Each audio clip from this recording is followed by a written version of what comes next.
नमस्कार प्रेक्षकांनो, शिवा मालिकेच्या आजच्या भागामध्ये आपल्याला पाहायला मिळणार आहे की आता शिवा ही संपदाला बोलावून आणायला तिच्या रूममध्ये जाते, पण समोर आता संपदा कुठेच नसते। शिवा आता इकडे तिकडे बघू लागते आणि पटकन संपदा अशा हाका मारत आता शिवा ही बाथरूममध्ये जाते, पण संपदा आता तिथेही नसते। पुन्हा आता शिवा इकडे तिकडे बघू लागते। तेवढ्यात आता आशू तिथे येतो आणि म्हणतो की अगं संपदा, आवरलं का तुझं? आणि शिवा, अगं संपदा कुठे आहे? तर आता लगेच शिवा टचकते आणि घाबरत शिवा म्हणते की अरे आशू, संपदा तर कुठेच दिसत नाही। आशू म्हणतो असं कसं शिवा? अगं बाथरूममध्ये गेली असेल ती। तेव्हा आता शिवा म्हणते की अरे बाथरूममध्ये तर मी होते आणि संपदा कुठेच नाहीत। तेव्हा आता आशूसुद्धा घाबरतो आणि इकडे तेवढ्यात आता संपदा ही रॉकीकडे आलेली असते आणि गेट बंद करताच दोघांनीही बॅगा घेऊन आता पळून जाण्याचा विचार केलेला असतो। इकडे आता गेट बंद करताच रॉकी संपदाला म्हणतो की संपदा, तू तुझ्या निर्णयावर शुअर आहेस ना? तर आता संपदा म्हणते असं काय रॉकी, मी आता निर्णय घेऊनच बाहेर पडले। आणि आता रॉकी म्हणतो की संपदा, मोठा निर्णय घेऊन तू बाहेर पडलीस। ज्या माणसात तू लहानाची मोठी होऊन वाढलीस ना, ती माणसे आता तुला भेटणार नाही संपदा। आणि आता रॉकी म्हणतो की संपदा, पुन्हा एकदा तू विचार कर। तर आता एकटक नजरेने संपदा रॉकीकडे बघते आणि आता रॉकीचा हात धरून संपदा म्हणते, रॉकी, मला आता तुझ्यासोबत आयुष्य घालायचंय, तुझा धरलेला हात मला सोडायचा नाहीये। आणि आता संपदा ही तिच्या निर्णयावरती ठाम असते आणि असताना लगेच आता रॉकी आणि संपदा दोघेही तेथून निघून जातात। इकडे आता शिवा आणि आशू दोघेही संपदाला बघत असतात आणि त्याच वेळेस आता आशू हा बाल्कनीमध्ये येतो, तर त्यामध्ये आता एक साडी ही बाल्कनीला लटकलेली असल्याची आशूला दिसते आणि पटकन आशू आता शिवाला बोलावतो। शिवा तिथे येताच आता आशू ती साडीवर घेतो आणि आता शिवाला देखील धक्का बसलेला असतो। इकडे आता खाली कीर्तीने सगळी तयारी केलेली असते। कीर्ती आता सुहासला फोन करते आणि म्हणते की सगळी तयारी झाली, कुठे तू सुहास? सुहास म्हणतो हे काय, तुझ्यासमोर आलोच मी। आणि सुहाससुद्धा आता शॉपिंग करून आलेला असतो। तेवढ्यात आता उर्मिला तिथे म्हणते झाली का तयारी? तर कीर्ती म्हणते की आम्ही तयारी करून काय उपयोग, संपदाची तयारी व्हायला हवी ना। आणि तेवढ्यात उर्मिला म्हणते की अगं ती तयारच होते, शिवा तिला तयार करते आणि ती येईलच आता। तेवढ्यात आता आशू आणि शिवा काकू काकू असे म्हणत आता तिथे येतात, तर उर्मिला त्यांच्याकडे बघते आणि म्हणते काय झालं? आणि आता घाबरतच ततमम करत आता आशू म्हणतो की संपदा खोलीमध्ये नाहीये। तेव्हा आता उर्मिला देखील घाबरते। लक्ष्मण भाऊ तिथे सीताईसोबत आलेले असतात। उर्मिला म्हणते की असं कसं संपदा खोलीत नाहीये? अगं तूच तिचा आवरत होती ना। तर सीताई आता उर्मिला म्हणते की उर्मिला तू जरा थांब। आणि तेवढ्यात आता भाऊंना मोठा धक्का बसतो, तर लगेच आता भाऊ म्हणतात की आम्ही बाहेर जाऊन बघतो। सुहाससुद्धा म्हणतो की हो हो आम्ही बाहेर बघतो। घाबरतच आता लक्ष्मण म्हणतो की अरे आशू, तू नीट बघितलं नसेल, थांब मीच जाऊन बघतो। तेव्हा आता आशू म्हणतो की काका, मी नीट बघितलंय, संपदा घरामध्ये कुठेच नाहीये। तेव्हा आता लक्ष्मणला मोठा झटका बसलेला असतो। कीर्ती म्हणते की अगं शिवा, संपदाला तयार करायला तू गेली होतीस ना, मग संपदा अशी कुठे गायब झाली?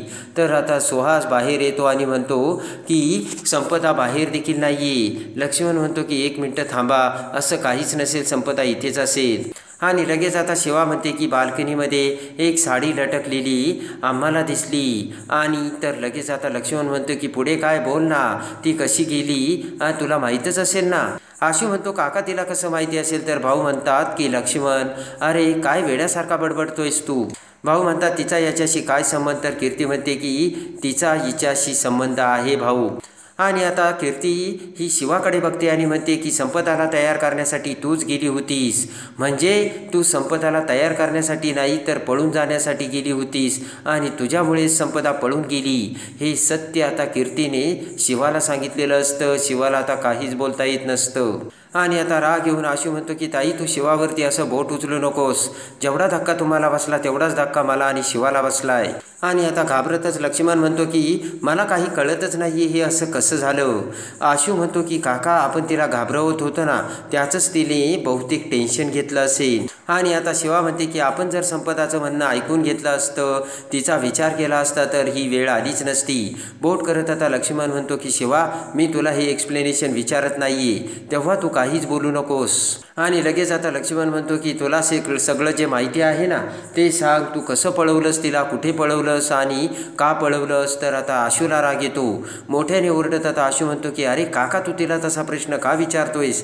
तिला यामधलं काहीच माहीत नाहीये।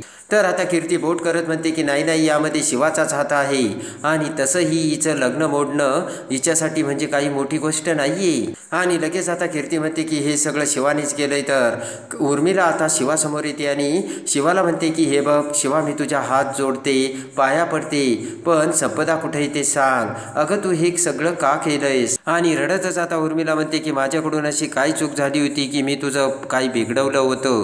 ते ऐकून आता शिवाला मोठा धक्का बसतो. तर सगळेजण आता शिवाकडे बघू लागतात आणि आता रडतच उर्मिला म्हणते की आता पाहुणे येण्याची सुद्धा वेळ झाली. अगं शिवा, मी तुला विनवण्या करत म्हणते की कुठे आहे माझी संपदा ते तरी सांग. आणि आता उर्मिला म्हणते की संपदा त्या मुलाबरोबर पळून गेली आहे का? आणि तेवढ्यात आता मोठ्याने ओरडत शिवा म्हणते की थांबा. सगळेजण आता शिवाकडे बघतात. तर शिवा म्हणते की संपदाला लग्नासाठी तयार करायला मी गेले होते, तेव्हा मी तिला का पळवण्याचा बेत करेल तुम्हीच सांगा ना. आणि लगेच आता तिला लग्नाला मी तयार करायला मदत करायला गेली होती, तेव्हा मी तिला कशी पळवून लावील. ते ऐकून आता लक्ष्मण म्हणतो की मग ती स्वतःहून पळून जाईल का? आणि आता लगेच रागाने शिवा म्हणते हो, मग ती अजून करणार तरी काय? तिचं ज्या मुलावरती प्रेम आहे त्या मुलाला सोडून तुम्ही दुसरा मुलगा तिला बघायला आणताय, मग ती काय करील? आणि तुम्ही सगळ्यांनी तिला चुकीचं ठरवलंय. प्रेम करणं सगळं तुम्हाला चुकीचं वाटतंय, असे आता शिवा सगळ्यांना सांगत असते. आणि लगेच आता शिवा म्हणते की आपलं माणूस जर आपल्याला ऐकूनच घेत नसेन आपलं, तर ती मुलगी आहे ती तरी काय करील. आणि लगेच आता लक्ष्मण म्हणतो की शिवा, एक शब्दही बोलू नकोस. तेव्हा आता शिवा म्हणते की काका, हे जे काही झालंय ना ते फक्त तुमच्यामुळेच झालंय. आणि शिवा म्हणते की हे सगळं तुमच्या हट्टीपणामुळे झालंय, मला तिची खूप काळजी आहे म्हणून मी हे सगळं. तर लगेच सीताई म्हणते बस झालं, काळजी करणं आम्हाला दाखवणं बस झालं शिवा. आणि सीताई म्हणते की सध्या आपण संपदाला शोधायचं बघूयात. आणि इकडे आता संपदा आणि रॉकी बस स्टँडवर आलेले असतात. संपदाने आता रॉकीचा हात धरलेला असतो. तर रॉकी आता तिकिटे काढण्यासाठी रांगेत उभा असतो. आणि तिकिटे काढल्यानंतर आता संपदा आणि रॉकी बस येण्याची वाट बघत थांबलेले असतात. आणि तेवढ्यात आता त्यांनी तिकिटे काढलेली बस तिथे येते आणि त्या बसमध्ये आता रॉकी आणि संपदा चढतात. आणि बस स्थानकातून आता ज्या बसमध्ये रॉकी आणि संपदा बसलेले असतात ती बस आता बस स्थानकातून जाऊ लागते. इकडे आता भाऊ हे शिवाला म्हणतात की तुझा रॉकीशी काही कॉन्टॅक्ट झाला का शिवा? शिवा म्हणते की मी तेच पाना गँगला सांगितलंय की रॉकीशी काही कॉन्टॅक्ट होतोय की बघा. आणि राग येऊन आता लक्ष्मण म्हणतो त्या पोराला तर मी काही आता सोडणारच नाहीये. भाऊ म्हणतात लक्ष्मण, असा राग धरू नकोस, हे बघ त्या दोघांना अगोदर आपल्याला घरी घेऊन यायचंय. आणि लगेच आता भाऊ लक्ष्मणला शांत करतात. तर शिवा म्हणते मला हे जर अगोदर माहीत असतं ना मी इथे थांबलेच नसते, अगोदर मला माहीत असतं ना तिथून मी त्यांना घेऊन आले असते, असे आता शिवा सगळ्यांना सांगते. त्यानंतर आता शिवा म्हणते की मला माहिती आहे, हे बघा त्यांनी जो निर्णय घेतला तो चुकीचा आहे, पण त्यांनी जो निर्णय घेतला तो घाबरून घेतलेला आहे. आणि आता शिवा म्हणते की ते दोघे इथेच कुठेतरी असतील, मला खात्री आहे, चला आपण जाऊन शोधूयात. आता आशू म्हणतो की एक मिनटं, तुम्ही जरा लक्षात घ्या, ते दोघेही समजूतदार आहेत आणि त्या दोघांना नक्कीच कळेल की त्यांनी जो निर्णय घेतला तो चुकीचा निर्णय घेतला आहे. तेव्हा त्या दोघांना नक्कीच त्याची जाणीव आहे. आणि तेवढ्यात आता आशू म्हणतो की हे बघा, रागारागात त्यांनी जो निर्णय घेतला ना तो चुकीचा निर्णय आहे, आम्ही त्यांना ते कुठे सापडले तर घेऊन येतो, असे म्हणत आशू आणि शिवा आता संपदाला आणि रॉकीला शोधण्यासाठी बाहेर पडतात. आणि तेवढ्यात उर्मिला म्हणते की मी पण जाते आणि लगेच उर्मिला सुद्धा त्यांच्या पाठीमागे बघायला जाते. आणि इकडे आता आशू आणि शिवा त्यांच्या कारमधून सगळीकडे संपदाचा शोध घेत असतात. आशू आता वैतागलेला असतो. आशू म्हणतो हे बघ शिवा, आपण त्यांचा बस स्टँडवर देखील शोध घेतलाय पण ते कुठेच सापडत नाहीये. आणि आता आशू म्हणतो की मला एक गोष्ट कळत नाही, शिवा त्यांनी असा डिसिजन का घेतला असेल. शिवा म्हणते की अरे संपदा ते घाबरलेत आणि त्यांचं जर एकमेकांशी लग्न झालं नाही आणि त्यांचं जर लग्न दुसऱ्यासोबत ठरवायला गेले तर मग ते काय करणार. तर आशू म्हणतो शिवा तुझं अगदी बरोबर आहे आणि मुलीसाठी खरंच लग्न खूप इम्पॉर्टंट असतं. आणि त्यानंतर आता इकडे उर्मिला, सीताई, कीर्ती सगळेजण आता संपदा येण्याची वाट बघत असतात, संपदाच्या काळजीत पडलेले असतात. कीर्ती मात्र गालातल्या गालात खुश होत असते. आणि आता कीर्ती म्हणते की काकू, मला तुमची अवस्था ही बघवत नाहीये, पण संपदा असा काही निर्णय घेईल ना हे मला पटतच नव्हतं आणि मला संपदा असं कधी वागेल हे कधीच माहीत नव्हतं आणि मला यावरती विश्वास देखील नव्हता. आणि तेवढ्यात आता सुहास म्हणतो, कीर्ती असा विचार करण्यापेक्षा आपण काहीतरी करायला हवं ना. तर उर्मिला म्हणते की अहो बघा ना तुम्ही काहीतरी करा ना. आणि तेवढ्यात आता भाऊ म्हणतात, हे बघ कीर्ती, आशू आणि शिवा संपदाला आता बघायला गेलेत, ते सांगतील आपल्याला काय करायचं. आणि लगेच आता सुहास म्हणतो की आपण पोलिसांकडे जाऊयात, पोलिसांकडे यंत्रणा असतील, ती लगेच त्यांचा शोध घेतील. आणि लगेच आता लक्ष्मण म्हणतो, बरोबर आहे, मी आत्ताच्या आत्ता लगेचच पोलिसांना फोन लावतो. भाऊ म्हणतात, अरे लक्ष्मण, शिवा आणि आशू संपदाला शोधायला गेलेत ना, मग आपण ते येईपर्यंत त्यांची वाट बघूयात ना, एवढा का उतावीळ होतोयस तू. आणि आता भाऊकडे बघत लक्ष्मण म्हणतो की मला आता कुणाचं काहीच ऐकायचं नाहीये. त्या मुलीला मी तळहाताच्या फोडाप्रमाणे जपलंय, तिला लहानाचं मोठं केलंय, आणि आजपर्यंत त्या संपदाचे मी सगळे हट्ट पुरवले, पण एका पोरासाठी तिने आज घर सोडलं, मला सोडून गेलीस ती. सुहास म्हणतो, काका मी तुमच्या मनाची अवस्था समजू शकतो, पण लवकरात लवकर आपल्याला काहीतरी निर्णय घ्यायलाच हवा आणि आपल्याला काहीतरी करायलाच हवं. आणि आता एकच पर्याय आहे, मी पोलिसांनाच फोन लावतो, असे म्हणत लक्ष्मण आता पोलिसांना फोन लावतो. आणि लगेच आता लक्ष्मण म्हणतो, हो साहेब, मी लक्ष्मण देसाई बोलतो आणि एक एमर्जन्सी आहे, असे म्हणत लक्ष्मण आता पोलीस इन्स्पेक्टरला घडलेली हकीकत सांगतो. आणि लगेच आता लक्ष्मण म्हणतो की मला एका मुलावर संशय आहे, त्याचा फोटो मी लगेच पाठवतो. ते ऐकताच आता भाऊ म्हणतात, लक्ष्मण हे बघ, तू हे असं करू नकोस. आणि आता लक्ष्मण म्हणतो, हे बघा भाऊ, तुम्ही आता मध्ये पडू नका, त्या मुलाची ना लायकी तीच आहे, बघा आता मी त्याला कसं पोलिसांच्या ताब्यात देतो ते. आणि लक्ष्मण आता जाऊ लागतो तेव्हा आता सीताई ही लक्ष्मणला थांबवते आणि म्हणते, भाऊजी आपण थोडा धीर धरायला हवा. तर आता लक्ष्मण म्हणतो, अजिबात नाही सीताई, आता मी काही जरी झालं तरी संपदाला घरी आणीनच, आणि जातो मी, असे म्हणत आता लक्ष्मण तेथून बाहेर निघून जातो. इकडे आता सुहास आणि कीर्ती ते बघून खूप खुश झालेले असतात आणि तिरप्या डोळ्यांनी खुश होत गालातल्या गालात हसत आता शिवा आणि सुहास हे भाऊकडे बघतात. भाऊंचा चेहरा मात्र पडलेला असतो. इकडे आता विचार करत भाऊ म्हणतात, हा लक्ष्मण एवढा मूर्खासारखा का वागतोय काय माहिती, त्याला काही कळत नाही का. आणि इकडे आता भाऊ म्हणतात की ते दोघं जर घाबरून काही चूक करून बसले तर काय करायचे.